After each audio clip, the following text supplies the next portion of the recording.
கேட்டுக்கொண்டிருப்பது அண்ணா சமுதாய வானொலி 90.4 அலைவரிசை. இது இந்தியாவின் முதல் சமுதாய வானொலி.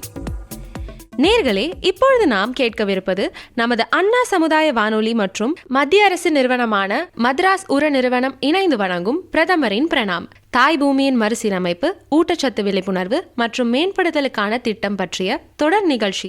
இந்த நிகழ்ச்சியினை விவசாயிகள் கேட்டு அதிகப்படியான ரசாயன உர பயன்பாட்டினை தவிர்த்து சமச்சீர் உர மேலாண்மையை செயல்படுத்தி மாற்று உரங்களை பயன்படுத்துவதன் மூலம் உர செலவுகளை குறைத்து மகசூலையும் பெருக்கலாம், மண் வளத்தையும் காக்கலாம்.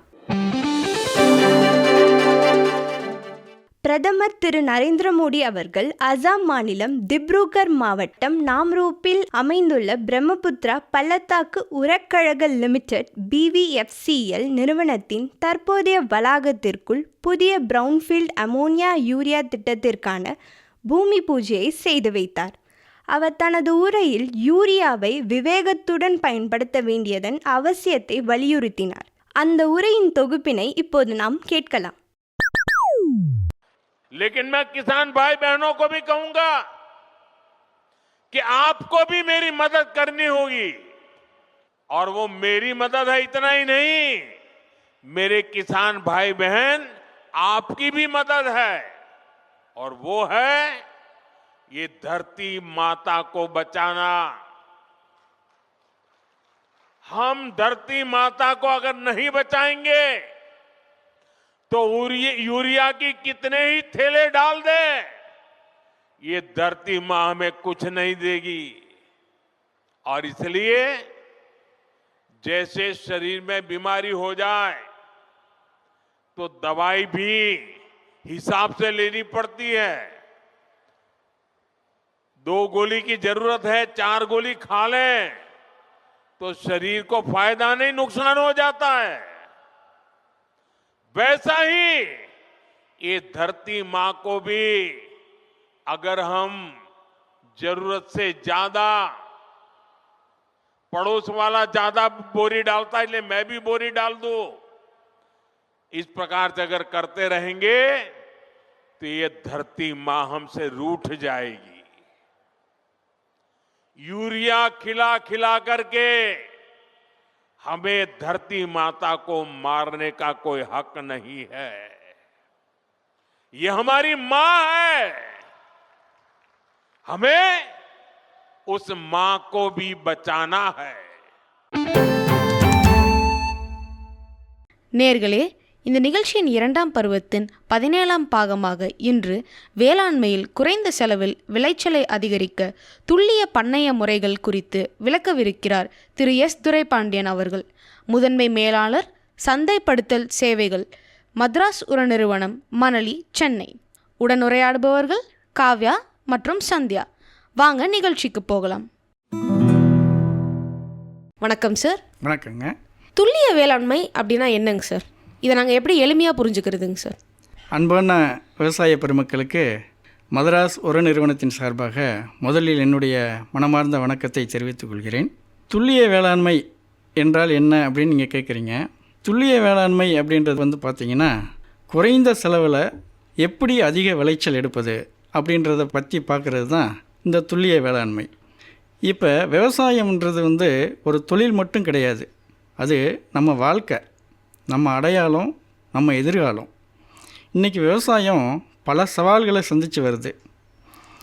முக்கியமாக சொல்லப்போனால் இடுபொருட்களுடைய விலை உயர்ந்துக்கிட்டே இருக்குது, தண்ணீர் பற்றாக்குறை, விவசாய தொழிலாளர்கள் கிடைக்காமல் இருக்கிறது, விளைச்சல் குறைவு, நிச்சயமில்லாத வருமானம், இப்படி தான் விவசாயம் பல சவால்களை சந்தித்து வருது.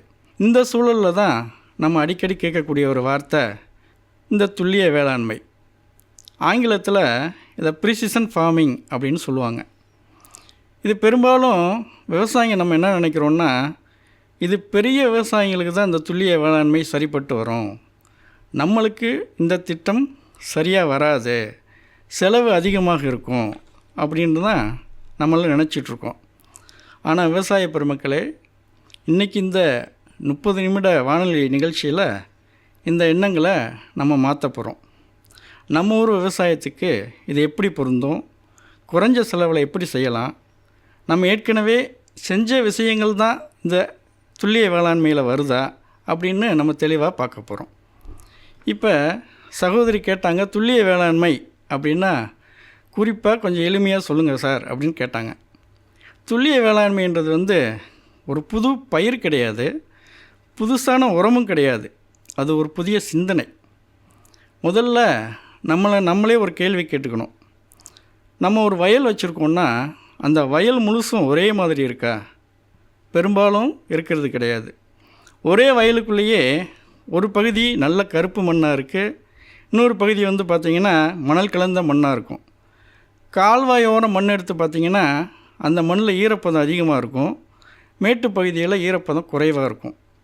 ஆனால் நம்ம என்ன செய்கிறோம், முழு வயலுக்கும் ஒரே மாதிரி உரம், ஒரே அளவு தண்ணி, ஒரே அளவு மருந்து தெளிப்பு, இதை தான் பண்ணிக்கிட்டுருக்கோம். இதுதான் நம்ம பாரம்பரியமான விவசாய முறையாக இருக்குது.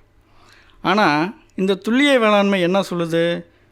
விவசாயிங்க வந்து நிலத்தோட பேச சொல்லுது. நிலத்தோட பேசி அதனுடைய தேவையை கேளுங்க, பயிரோட பேசி அதை சொல்கிறத கவனிங்க, அதுக்கேற்ற அளவு மட்டும் இடுபொருட்களை போடுங்க அப்படின்னு சொல்கிறது தான் இந்த துல்லிய வேளாண்மை. நிலம் வந்து பார்த்திங்கன்னா ஒவ்வொன்றும் வேறுபட்டது, அதுக்கேற்ற மாதிரி நம்ம சிகிச்சை பண்ணணும். ஒரு குழந்தைக்கு மருந்து கொடுக்கும்போது எடை பார்த்து வயசு பார்த்து தான் அளவாக மருந்து கொடுப்போம். அதே மாதிரி தான் நிலத்துக்கும் பயிருக்கும் அளவு பார்த்து உரம், தண்ணீர், மருந்து இதையெல்லாம் கொடுக்கறது தான் இந்த துல்லிய வேளாண்மை. இப்போ ஓரளவுக்கு துல்லிய வேளாண்மை அப்படின்னா என்னென்னு உங்களுக்கு புரிஞ்சிருக்குன்னு நினைக்கிறேன். நன்றி சார். மண் பரிசோதனையோட அவசியத்தை பற்றி எங்களுக்கு கொஞ்சம் விரிவாக சொல்ல முடியுமா சார்? அதாவது விவசாய பெருமக்களுக்கு ஒன்று தெரிஞ்சுக்கணும். வீடு கட்டும்போது நம்ம அடித்தளத்தை வந்து ரொம்ப ஸ்ட்ராங்காக போடுவோம். அடித்தளத்தை பார்க்காம யாரும் சுவர் எழுப்புறது கிடையாது. அதே மாதிரி தான் மண்ணை புரிஞ்சிக்காமல் விவசாயம் செய்கிறது தான் நம்ம பண்ணுற பெரிய தவறு. நம்ம நிலத்தில் இருக்கிற மண்ணை பரிசோதனை செஞ்சு அதில் எவ்வளோ சத்துக்கள் இருக்குது, எந்த சத்து அதிகமாக இருக்குது, எந்த சத்து குறைவாக இருக்குது அப்படின்றத அறிவியல் முறையில் தெரிஞ்சுக்கொள்கிறது தான் இந்த மண் பரிசோதனை. எளிய வார்த்தையில் சொன்னோம்னா மண் பரிசோதனைன்றது மண்ணோட உடல்நிலை பரிசோதனை, அதுதான் மண் பரிசோதனை. இந்த மண் பரிசோதனை ஏன் அவசியம் அப்படின்னு சகோதரி கேட்டாங்க. நம்ம பெரும்பாலும் விவசாயிங்க சொல்கிறது பார்த்திங்கன்னா, எவ்வளோ உரம் போடுறோம், விளைச்சல் மட்டும் சரியாக வரலையே அப்படின்னு கவலைப்படுறாங்க. இதற்கான காரணம் என்ன? மண்ணில் ஏற்கனவே அந்த சத்து அதிகமாக இருக்கும், திரும்பவும் அதே சத்துக்கான உரத்தை வந்து நம்ம போடுறோம். உதாரணத்துக்கு ஒரு வயல் எடுத்துக்கிட்டிங்கன்னா அதில் தலைச்சத்து அதிகம், ஆனால் துத்தநாக சத்து குறைவு அப்படின்னு எடுத்துக்கோங்க.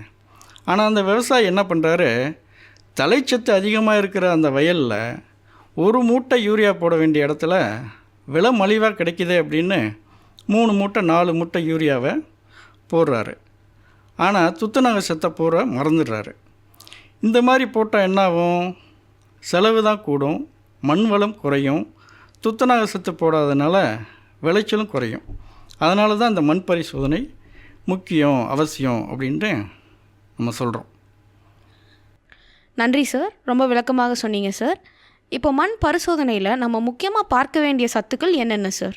இப்போ மண் பரிசோதனை செஞ்சோம்னா நம்ம வயல் இருக்கிற மண்ணில் முக்கியமான ஊட்டச்சத்து, அதாவது எவ்வளோ தலைச்சத்து இருக்குது, எவ்வளோ மணிச்சத்து இருக்குது, எவ்வளோ சாம்பல் சத்து இருக்குது அப்படின்னு பார்க்கலாம். அது இல்லாமல் வந்து பார்த்திங்கன்னா 2ஆம் நிலை சத்துக்கள் கால்சியம், மெக்னீஷியம், சல்ஃபர் அப்படின்ற சத்துக்கள் எவ்வளோ இருக்குது அப்படின்னு நம்ம தெரிஞ்சுக்கலாம். இந்த 2 இல்லாமல் சின்ன சத்துக்கள், அதாவது மைக்ரோ நியூட்ரியன்ட்ஸ்னு சொல்லுவாங்க, நுண்ணூட்டச்சத்துக்கள், அதாவது துத்தநாக சத்து, இரும்பு, போரான், மேங்கனீஸ், இந்த சத்துக்கள்லாம் எவ்வளோ இருக்குதுன்னு தெரிஞ்சுக்கலாம். இந்த சின்ன சத்துக்கள் குறைவாக இருந்தாலும் விளைச்சலுக்கு ரொம்ப அவசியமான சத்துக்களாக பார்க்கப்படுது. நன்றி சார். மண் பரிசோதனை எப்படி செய்கிறாங்க அப்படின்றத கொஞ்சம் விளக்கமாக எங்களுக்கு சொல்ல முடியுமா? மண் பரிசோதனைன்றது வந்து பார்த்திங்கன்னா, ஒரு வயல் இருந்தால் அந்த வயலை தனித்தனி மாதிரி பகுதிகளை பிரிச்சுக்கணும். மேடான பகுதி, பள்ளமான பகுதி, கால்வாய் ஓரமான பகுதி அப்படின்னு தனித்தனியாக பிரித்து ஒவ்வொரு இடத்துலையும் மண்ணை நம்ம சேகரிக்கணும். அதாவது 15லிருந்து 20 சென்டிமீட்டர் ஆழத்தில் ஆங்கில வி எழுத்து வடிவில் ஆழமாக பறித்து மேற்பரப்புலேருந்து மணலை சேகரிக்கணும்.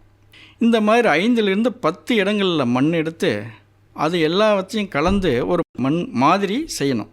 இந்த மண் மாதிரியை எடுத்து கொண்டு போய் மண் பரிசோதனை ஆய்வகத்தில் கொண்டு போய் கொடுத்தோம்னா அந்த மண்ணில் என்னென்ன சத்துக்கள் இருக்குது அப்படின்னு அவங்க பரிசோதனை செஞ்சு நம்மளுக்கு சொல்லுவாங்க. இந்த மண் பரிசோதனை ஆய்வகம் எங்கே சார் இருக்குது அப்படின்னு கேட்டிங்கன்னா, இது அரசு மண் பரிசோதனை ஆய்வகம் இருக்குது. அதில் கொண்டு போய் நீங்கள் மண்ணை கொடுக்கலாம். வேளாண் உதவி மையத்தில் மண் பரிசோதனை செய்யலாம். மத்திய அரசாங்கத்துக்கு சொந்தமான கேவிகேன்னு சொல்லுவாங்க, கிருஷி விஞ்ஞான் கேந்திரா, அதுலேயும் நீங்கள் மண் பரிசோதனை செய்யலாம். இந்த மண் பரிசோதனை செஞ்சதுக்கப்புறம் அங்கேருந்து ஒரு பரிசோதனை அறிக்கை ஒன்று கொடுப்பாங்க. இந்த அறிக்கையில் வந்து நம்ம நிலத்தில் என்ன சத்து குறைவாக இருக்குது, எந்த சத்து போதுமான அளவு இருக்குது, எவ்வளோ உரம் போடணும் அப்படின்னு தெளிவாக இருக்கும். இந்த மண் பரிசோதனை அடிப்படையில் உரம் போட்டால் என்ன பயன் கிடைக்கும் அப்படின்னு பார்த்தீங்கன்னா, தேவையில்லாத உர செலவு குறையும், பயிருக்கு தேவையான சத்து சரியாக கிடைக்கும், விளைச்சல் அதிகரிக்கும், மண் வளம் காக்கப்படும், நீண்டகால விவசாயம் வந்து நம்மளுக்கு சாத்தியமாக இருக்கும். இந்த மண் பரிசோதனை செய்யாமல் உரம் போட்டால் என்னாகும் அப்படின்னு கேட்டிங்கன்னா, உரம்தான் வீணாகும், மண் கெட்டு போகும், உப்புத்தன்மை அதிகரிக்கும், நிலம் பாழாகும், விவசாயிக்கு நஷ்டம் வந்து சேரும். சரிங்க, இந்த மண் பரிசோதனை எத்தனை ஆண்டுக்கு ஒரு முறை நம்ம எடுக்கணும் அப்படின்னு சொன்னீங்கன்னா, 2லிருந்து 3 வருடத்துக்கு ஒரு முறை இந்த மண் பரிசோதனை செய்யலாம். அதே மாதிரி பயிர் முறை மாறும்போது, நீங்கள் பயிரை வந்து மாற்றி போடும்போது இந்த மண் பரிசோதனை செய்யலாம். விளைச்சல் வந்து திடீர்னு குறைஞ்சாலும் இந்த மண் பரிசோதனை செய்யணும். இந்த மாதிரி மண் பரிசோதனை செய்கிறது தான் இந்த துல்லிய வேளாண்மையோட முதல் படி. நன்றி சார். ரொம்ப எளிமையாக எல்லாத்துக்கும் புரியும்படி நீங்கள் சொல்லியிருந்தீங்க. மண்ணுக்கு அப்புறமா வேளாண்மைக்கு ரொம்ப முக்கியமாக இருக்கிறது தண்ணீர்னு நினைக்கிறேன். இப்போ இந்த தண்ணீர் மேலாண்மை அப்படிங்கிறது ஏன் அவசியமாக இருக்குது சார்? நல்ல கேள்வி கேட்டிங்க. தண்ணீர் வந்து இன்றியமையாதது, மனிதருக்கு இன்றியமையாதது, பயிருக்கு இன்றியமையாதது. அதாவது இந்த தண்ணீர் மேலாண்மை அப்படின்றது எளிமையாக சொல்லப்போனால், தண்ணீரை வீணாக்காமல் பயிருக்கு தேவையான நேரத்தில் தேவையான அளவில் பயன்படுத்துகிறது தான் இந்த தண்ணீர் மேலாண்மை. எளிய வார்த்தையில் சொல்லப்போனால், ஒவ்வொரு தண்ணீர் சொட்டும் நம்மளுக்கு முக்கியம், விவசாயத்துக்கு ரொம்ப முக்கியம் அப்படின்றது தான், அந்த கோட்பாடு தான் தண்ணீர் மேலாண்மை. தண்ணீர் மேலாண்மை ஏன் அவசியம் அப்படின்னு கேட்டிங்க, முன்னாடியெல்லாம் கிணறு நிறைய தண்ணீர் இருக்கும், வாய்க்கால் ஏரி குளங்கள்லாம் தண்ணீர் அளவுக்கு அதிகமாகவே இருக்கும். ஆனால் இன்றைக்கி நிலை என்ன அப்படின்னு பார்த்தீங்கன்னா, போர்வெல்லோட ஆழம் அதிகம். 100 அடி ஆழத்தில் கிடச்சிருந்த தண்ணி இப்போ 1000 அடி தோண்டினாலும் கிடைக்கிறதில்ல. மழையும் நம்பிக்கை இல்லாத நிலைமை இருக்குது. இந்த சூழலில் தான் தண்ணீர் மேலாண்மை இந்த விவசாயத்தில் முக்கியமாக பார்க்கப்படுது. தண்ணீர் மேலாண்மைன்னு சொல்கிறோமே, நம்ம தண்ணீரை அதிகமாக பயன்படுத்தினா என்ன, நல்லதா கெட்டதா அப்படின்னு நம்மளுக்கு ஒரு சந்தேகம் இருக்கும். பெரும்பாலான விவசாயிங்க என்ன நினைக்கிறாங்கன்னா, தண்ணீர் அதிகமாக விட்டால் பயிர் நல்லா வளரும் அப்படின்னு நினைக்கிறாங்க. ஆனால் உண்மை நிலை என்ன? தண்ணீர் அதிகமாக விட்டோம்னா வேர் அழுகும், மண்ணில் காற்று இல்லாமல் போகும், சத்துக்கள்லாம் குறைஞ்சு போகும், நோய் அதிகரிக்கும், இதன் மூலம் விளைச்சல் குறையும். சரி, தண்ணீரை குறைந்த அளவில் விட்டால் என்னென்ன பாதிப்புகள் வரும் அப்படின்னு பார்த்தீங்கன்னா, செடி வளர்ச்சி தடைப்படும், பூ உதிரும், காய் கதிர் வளர்ச்சி தடைப்படும், உற்பத்தி குறையும். அதனால் அதிகமாக தண்ணீர் பயன்படுத்துகிறதும் தவறு, குறைந்த அளவு பயன்படுத்துகிறதும் தவறு. தண்ணீர் மேலாண்மையை பற்றி ரொம்ப எளிமையாக எங்களுக்கு சொன்னீங்க சார். இப்பேற்பட்ட தண்ணீர் மேலாண்மையோட முக்கிய முறைகள்லாம் என்ன அப்படின்னு எங்களுக்கு கொஞ்சம் சொல்ல முடியுமா சார்? தண்ணீர் மேலாண்மையில் பார்த்தீங்கன்னா, பயிருக்கு ஏற்ற பாசன முறை இருக்குது. பயிருக்கு ஏற்ற மாதிரி நம்ம தண்ணீரை பயன்படுத்தணும். உதாரணத்துக்கு நெல் பயிர் அப்படின்னு எடுத்துக்கிட்டோன்னா, அதில் கட்டுப்படுத்தப்பட்ட பாசன முறைகளை நம்ம பயன்படுத்தலாம். கரும்பு அப்படின்னு எடுத்துட்டிங்கன்னா, அதில் ட்ரிப்பு பாசனம், அதாவது சொட்டு நீர் பாசனத்தை நம்ம பயன்படுத்தலாம். வாழைக்கு சொட்டு நீர் பாசனத்தோட மல்ச்சிங் அப்படின்ற ஒரு தொழில்நுட்பத்தை நம்ம பயன்படுத்தலாம். மல்ச்சிங்கிறது வேறு ஒன்றும் கிடையாது, நிலத்தில் இருக்கிற தண்ணீர் ஆவியாகி வீணாக போகிறத தடுக்கிறதுக்காக மல்ச்சிங் சீட், அதை வந்து நிலத்தில் போர்வையாக நம்ம பயன்படுத்தலாம். காய்கறிகளுக்கு வந்து இந்த சொட்டு நீர் பாசனத்தோட ஸ்ப்ரிங்க்லர் பாசனத்தையும் நம்ம பயன்படுத்தலாம். இந்த மாதிரி பயிர் தேவைக்கு ஏற்ற பாசன முறைகளை பயன்படுத்துகிறது தான் துல்லிய வேளாண்மை அப்படின்னு சொல்கிறது. இந்த ட்ரிப்பு பாசனம், சொட்டு நீர் பாசனம் அப்படின்னு சொன்னால் என்ன அப்படின்னு ஒரு சில விவசாயிங்க கேட்குறாங்க. சொட்டு நீர் பாசனம் அப்படின்னா செடியோட வேர்பகுதியில் மட்டும் மெல்ல மெல்ல தேவையான அளவு தண்ணீர் கொடுக்கறது தான் இந்த சொட்டு நீர் பாசனம். இதன் மூலமாக 30-50% தண்ணீரை நம்ம சேமிக்கலாம். செடி வளர்ச்சி சீராக இருக்கும். உரத்தையும் தண்ணீரோடு கலந்து கொடுக்கலாம். களை தொல்லை நம்மளுக்கு குறைவாக இருக்கும். அடுத்து ஸ்ப்ரிங்க்லர் பாசனம். ஸ்ப்ரிங்க்லர் பாசனம்ன்றது தெளிப்பு பாசனம். மழை போல் தண்ணீரை தெளித்து விவசாயம் செய்கிறது. இது எப்போ பயன்படுத்தலாம் அப்படின்னு பார்த்தீங்கன்னா, மண் மணலோடு கலந்து மணல் மண்ணாக இருந்ததுன்னா அந்த பகுதியில் இந்த தெளிப்பு பாசனத்தை பயன்படுத்தலாம். காய்கறி பயிர்கள், தீவன பயிர்களுக்கு இந்த தெளிப்பு பாசன முறை ஏற்ற ஒன்றா இருக்குது. எப்போ பாசனம் கொடுக்கணும் அப்படின்னு பார்த்தீங்கன்னா, விவசாயிகளுக்கு நல்லா தெரியும். விவசாயிகள் வெயில் நேரத்தில் பாசனம் கொடுக்கக்கூடாது. அதனால் தண்ணீர் வீணாக போகும், ஆவியாகும் தண்ணி வீணாக போகும். இன்னொன்று பார்த்திங்கன்னா, பயிர் வளர்ச்சி நிலை, அதுக்கேற்ற மாதிரி நம்ம தண்ணீரை பயன்படுத்தலாம். முக்கியமாக விதை முளைப்பு சமயத்தில் ஈரப்பதம் ரொம்ப முக்கியம். பூக்கிற நிலையிலையும் தண்ணீர் குறையவே கூடாது. காய் கதிர் பிடிப்பு போன்ற சமயங்களில் ரொம்ப முக்கியமாக தண்ணீரை பயன்படுத்தணும். இந்த மாதிரி காலங்களில் பாசனம் தவறுச்சுன்னா விளைச்சல் நம்மளுக்கு பெரிதும் பாதிக்கும். அது மாதிரி மழைநீர் சேமிப்பு, மழை தண்ணீர் கிடைக்கும்போது பார்த்திங்கன்னா பண்ணை குளம், குட்டை போன்ற இடங்களில் மழை நீரை சேமிக்கிறதும் தண்ணீர் மேலாண்மையோட முக்கியமான அங்கமாக இருக்குது. அதனால் தண்ணீர் மேலாண்மை துல்லிய வேளாண்மையோட ஒரு தூண் அப்படின்னே சொல்லலாம். நன்றி சார். அடுத்தபடியாக மண், தண்ணீர், இதன் வரிசையில் ஊட்டச்சத்தும் ரொம்ப முக்கியமானதாக இருக்குது. ஊட்டச்சத்து மேலாண்மை எதற்கு அவசியமாக இருக்குது சார்? இப்போ பார்த்தீங்கன்னா, ஊட்டச்சத்து மேலாண்மை அப்படின்னா என்ன அப்படின்னு பார்த்தீங்கன்னா, தண்ணீரை நம்ம எப்படி பயன்படுத்தணுமோ அதே மாதிரி பயிருக்கு தேவையான சத்துக்களை சரியான அளவில் சரியான நேரத்தில் சரியான முறையில் கொடுத்து விளைச்சல் அதிகரிப்பது தான் இந்த ஊட்டச்சத்து மேலாண்மை அப்படின்னு சொல்கிறது. இதில் எளிய வார்த்தையில் சொன்னப்போனால், பயிருக்கு உணவு மேலாண்மை, இதுவே ஊட்டச்சத்து மேலாண்மை அப்படின்னு சொல்லலாம். மனிதனுக்கு அதிக உணவும் உடம்புக்கு நல்லது கிடையாது, குறைந்த உணவும் நல்லது கிடையாது. அதே மாதிரி தான் பயிருக்கும் அதிகமாகவும் ஊட்டச்சத்து கொடுக்கக்கூடாது, குறைவாகவும் ஊட்டச்சத்து கொடுக்கக்கூடாது. இப்போ பயிருக்கு தேவையான முக்கியமான ஊட்டச்சத்துக்கள் அப்படின்னு பார்த்தீங்கன்னா, நாம் ஏற்கனவே மண் பரிசோதனையில் பார்த்தது மாதிரி தலைச்சத்து, மணிச்சத்து, சாம்பல் சத்து. இந்த தலைச்சத்து எதுக்கு பயன்படுது அப்படின்னு பார்த்தீங்கன்னா, செடியோட பச்சை வளர்ச்சிக்கு, இலை தண்டு வளர்ச்சிக்கு பயன்படுது. மணிச்சத்து பார்த்திங்கன்னா வேர் வளர்ச்சி, பூ உருவாக்கம் போன்ற நிகழ்ச்சிக்கு பயன்படுது. பொட்டாசியம் சத்துன்றது சாம்பல் சத்து. இது கதிர், காய் வளர்ச்சிக்கு பயன்படுது, நோய் எதிர்ப்பு சக்திக்கு பயன்படுது. இரண்டாம் நிலை சத்துக்கள் கால்சியம், மெக்னீசியம், சல்ஃபர். இந்த சத்துக்கள் குறைந்தாலும் பயிரோட வளர்ச்சி பாதிக்கப்படும். அப்புறம் நுண்ணூட்ட சத்துக்களான ஜிங்க், இரும்பு, போரான், மேங்கனீஸ் இது குறைந்த அளவு தேவைப்பட்டாலும் ரொம்ப முக்கியமான சத்துக்கள். நன்றி சார். ஊட்டச்சத்து மேலாண்மை குறித்தும் அதோடைய முக்கிய ஊட்டச்சத்துகள் என்னன்னு குறித்தும் எங்களுக்கு விளக்கம் அளிச்சிங்க. அடுத்ததாக சத்து குறைபாடு வந்தால் என்ன அறிகுறிகள்லாம் இருக்கும் அப்படின்னு கொஞ்சம் சொல்ல முடியுமா சார்? அதாவது பயிருக்கு சத்து குறைபாடு வந்தால் அந்த பயிரே நம்மளுக்கு அறிகுறி சொல்லும்.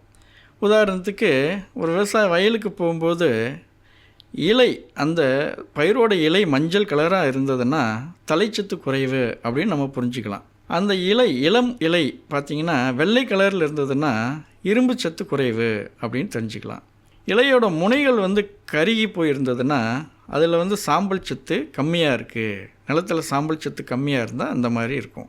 அப்புறம் பூ உதிருது அப்படின்னு பார்த்திங்கன்னா போரான் சத்து குறைவு அப்படின்னு புரிஞ்சுக்கலாம். இந்த மாதிரி அறிகுறிகளை கவனிக்கிறதும் இந்த துல்லிய வேளாண்மையோட ஒரு முக்கியமான பகுதி தான். இந்த தெளிவான விளக்கத்துக்கு நன்றி சார். அடுத்தபடியாக இயற்கை மற்றும் உயர் உரங்களோட பங்கு வேளாண்மையில் என்னவா இருக்குங்க சார்? இதில் அதை பார்க்குறதுக்கு முன்னாடி பார்த்திங்கன்னா, இந்த ஊட்டச்சத்து மேலாண்மையில் முக்கியமான ஒரு சில விதிகள் இருக்குது. அது பார்த்திங்கன்னா, ஒன்று மண் பரிசோதனை அடிப்படையில் தான் நம்ம உரம் போடணும் அப்படின்றது. மண் பரிசோதனை இல்லாமல் உரம் போட்டால் கண்ணை மூடிக்கிட்டு மருந்து குடிக்கிறது மாதிரி. மண் பரிசோதனை செஞ்சால் தான் நம்ம நிலத்தில் எது குறைவு எது அதிகம் அப்படின்னு தெளிவாக தெரியும். இது ஒன்று. ரெண்டாவது பார்த்திங்கன்னா, பயிர் வளர்ச்சி நிலைக்கு ஏற்ற மாதிரி உரம் போடணும். பயிர் வளர்ச்சி நிலை அப்படின்னா 3 முக்கியமான நிலைகள் இருக்குது பயிர் வளர்ச்சியில். ஒன்று ஆரம்ப நிலை. ஆரம்ப நிலையில் வேர் வளர்ச்சி இருக்கும். இரண்டாவது நடுத்தர நிலை, செடி வளர்ச்சி இருக்கும். இறுதி நிலை கதிர் காய் பூக்கும் பருவம். இந்த 3 நிலையிலையும் உரத்தை மாறி நம்ம தவறாமல் போடணும். அதே மாதிரி ஒரே நேரத்தில் உரம் அதிகமாக போடக்கூடாது, பிரித்து போடணும், சரியான நேரத்தில் போடணும். இதில் ஃபெர்டிகேஷன் அப்படின்னு நிறைய விவசாயிங்க கேள்விப்பட்டிருப்பீங்க. இந்த ஃபெர்டிகேஷன் அப்படின்றது வந்து வேறு ஒன்றும் கிடையாது. இந்த ட்ரிப்பு பாசனத்தோட உரத்தை சேர்த்து கொடுக்கறது தான் ஃபெர்டிகேஷன். இதன் மூலம் வந்து பார்த்திங்கன்னா உரம் நேரடியாக வேர் பகுதிக்கே போய் சேருது, உரம் வீணாகாமல் போகுது, குறைந்த அளவில் அதிக பயன்கள் நம்மளுக்கு கிடைக்குது. இப்போ சகோதரி கேட்டாங்க, இயற்கை மற்றும் உயிர் உரங்களோட பங்கு என்ன அப்படின்னு கேட்டாங்க.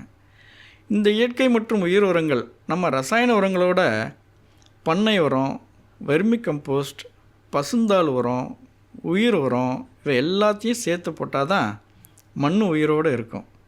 இந்த ஊட்டச்சத்து மேலாண்மைன்றது துல்லிய வேளாண்மையோட உயிர்னே சொல்லலாம். மண்ணை மதிக்கணும், செலவை கட்டுப்படுத்தணும். இதுக்கெல்லாம் வந்து ஊட்டச்சத்து மேலாண்மை ரொம்ப முக்கியம். நன்றி சார். இயற்கை மற்றும் உயிர் உரங்களோட பங்கை பற்றி நம்ம தெரிஞ்சுக்கிட்டோம். அடுத்தபடியாக பூச்சி மற்றும் நோய் மேலாண்மை அப்படிங்கிறதோட அவசியம் என்னவா சார் இருக்குது? பூச்சி மற்றும் நோய் மேலாண்மை, இப்போ மண் பரிசோதனை பார்த்தோம், தண்ணீர் மேலாண்மை பார்த்தோம், ஊட்டச்சத்து மேலாண்மை பார்த்தோம். அதோட இப்போ பூச்சி மற்றும் நோய் மேலாண்மை அப்படின்னா என்னன்னு கேட்குறாங்க. இந்த பூச்சி மற்றும் நோய் மேலாண்மைன்றது, ஒரு செடியில் பூச்சி வந்தால் விவசாயம் நம்ம என்ன பண்ணுறோன்னா முழு வயலுக்கும் மருந்து தெளிக்கிறோம். ஆனால் இந்த துல்லிய வேளாண்மை என்ன சொல்லுது அப்படின்னு பார்த்தீங்கன்னா, முதல்ல எத்தனை செடி பாதிக்கப்பட்டிருக்கு, எந்த பூச்சியினால் அந்த பாதிப்பு வந்திருக்கு, எந்த அளவு அந்த பாதிப்பு வந்திருக்கு, அந்த மாதிரி முதல்ல அளவீடு செஞ்சுட்டு பாதிக்கப்பட்ட இடத்துக்கு மட்டும் தேவையான அளவு மருந்து கொடுத்தா போதும். இதன் மூலமாக செலவு குறையும், பயிர் பாதுகாக்கப்படும், மனித உடலுக்கும் இது நல்லது. இப்போ பூச்சி மற்றும் நோய் மேலாண்மை அப்படின்னா என்ன அப்படின்னா, சேதம் விளைவிக்கிற பூச்சிகளையும் நோய்களையும் முழுசாக அழிக்கிறது கிடையாது, அதை கட்டுப்பாட்டுக்குள்ளே வச்சுருக்கிறது தான் இந்த பூச்சி மற்றும் நோய் மேலாண்மை அப்படின்னு சொல்கிறது. எளிய வார்த்தையில் சொல்ல போனால், தேவையில்லாத நஞ்சு இல்லாமல் பயிரை பாதுகாக்கிறது தான் இந்த பூச்சி மற்றும் நோய் மேலாண்மை. நன்றி சார். பூச்சி மற்றும் நோய் மேலாண்மை அப்படின்னா என்னன்றதை சொல்லியிருந்தீங்க. இப்போ அதனுடைய அவசியம் என்ன அப்படின்றத கொஞ்சம் சொல்ல முடியுமா சார்? அதாவது வந்து பார்த்திங்கன்னா, பூச்சி வந்ததும் உடனே நம்ம ஏற்கனவே சொன்ன மாதிரி மருந்தை முழு வயலுக்கும் தெளிக்கிறோம்.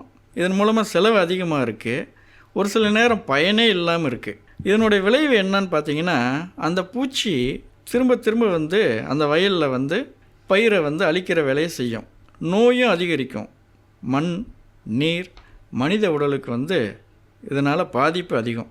அதனால தான் சரியான பூச்சி மேலாண்மை முக்கியம் அப்படின்னு நம்ம சொல்கிறோம். இதில் பயிர்களை பாதிக்கும் பூச்சிகள் அப்படின்னு பார்த்திங்கன்னா, சுருக்கமாக இலை தின்னும் பூச்சிகள், தண்டு துளை பூச்சிகள், சாறு உறிஞ்சும் பூச்சிகள், பூ மற்றும் காய் தாக்கும் பூச்சிகள் அப்படின்னு நிறைய பூச்சி வகைகள் இருக்குது. ஒவ்வொரு பூச்சிக்கும் மருந்து முறையும் வேறுபடும். இப்போ நோய்களை பற்றி எப்படி கண்டறிவது அப்படின்னு பார்க்கலாம்.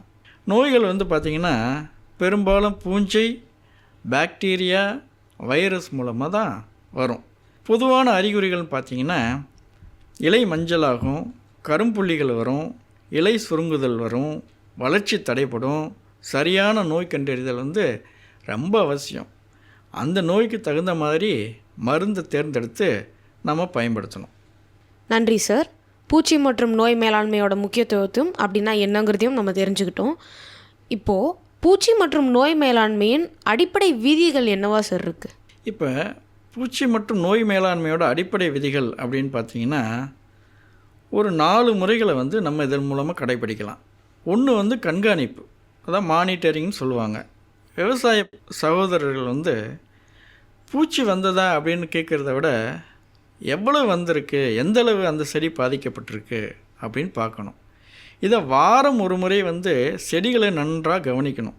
செடிகளை நன்றாக கவனித்து பாதிக்கப்பட்ட செடிகளை எண்ணணும்.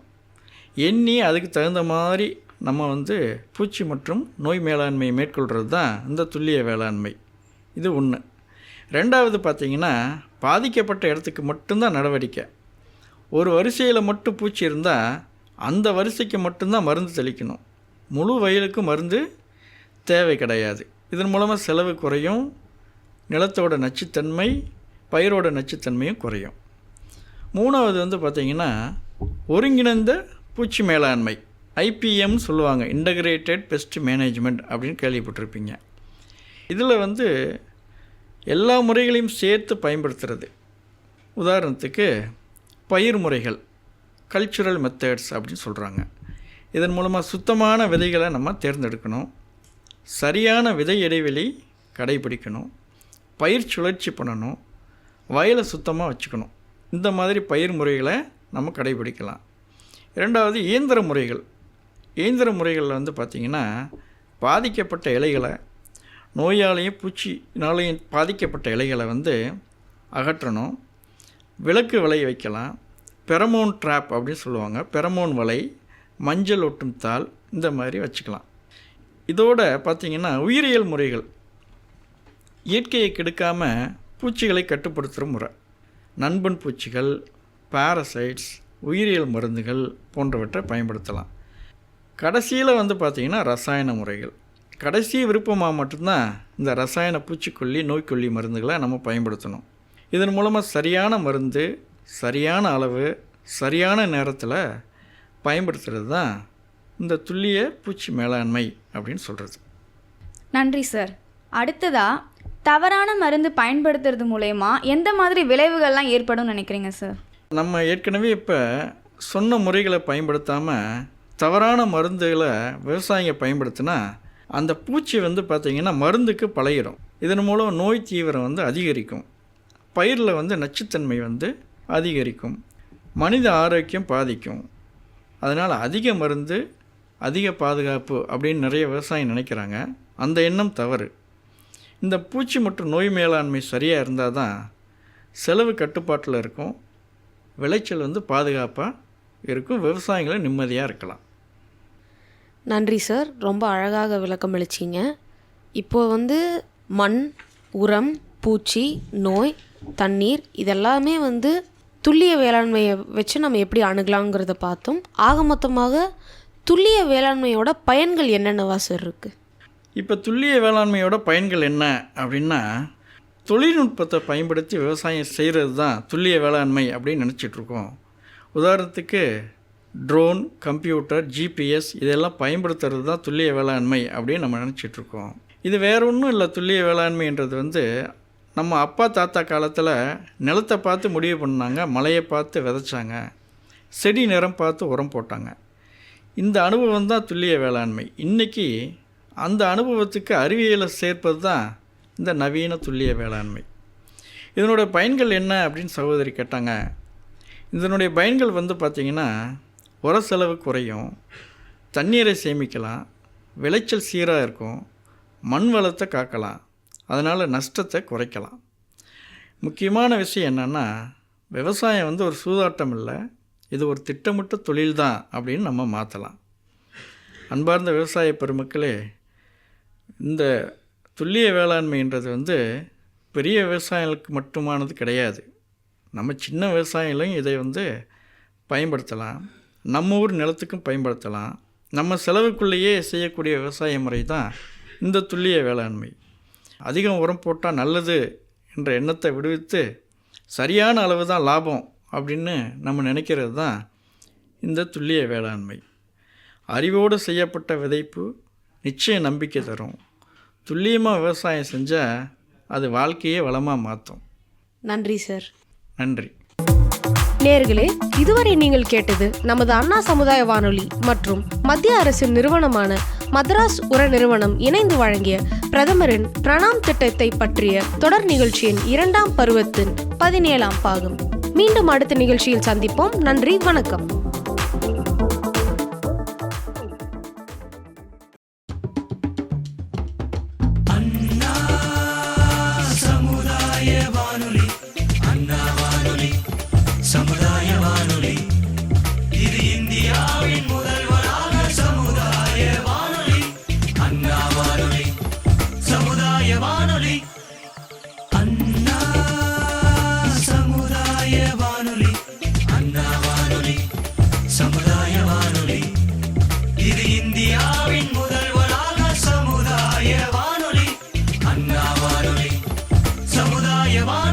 90.4 மெகாஹெர்ட்ஸில் உங்கள் அண்ணா சமுதாய வானொலி.